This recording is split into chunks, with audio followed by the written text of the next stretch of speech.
Karbonifero garaia. Karboniferoa paleozoikoko garai bat da.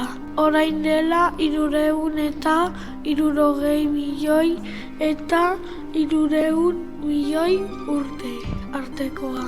Europan aurkitutako ikatz geruza handiak orduantxe sortu ziren. Ikatza esanahiko latinezko karbo hitzetik hartzen du izena. Pangea superkontinentea garai horretan sortu zen. Bi ozeano nagusi zeuren, Pantalasa eta Paleotetis. Landare erraldoiez osatutako baso handiak zeuren. Karboniferoaren herrialdean egon zen itsasmailaren jaitsiera batek amonite eta krinoideoen desagerpen masibo bat sortu zuen. Arrain primitiboak desagertzen joan ziren eta arrain kartilaginosoak eta hezur-arrainak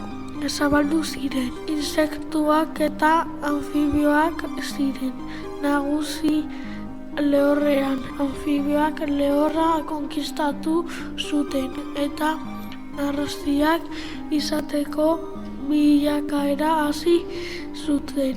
Atolopleura eta meganeura insektu erraldoiak ziren. Meganeura gaur egungo burruntxiekin erlazionatutako insektua zen. 70 zentimetroko hegozabalera zuen eta lurrean izandako insektu espezie handiena da. Harrapakariak ziren eta beste insektu eta anfibio txikiak jaten zituzten. Gero arte lagunok!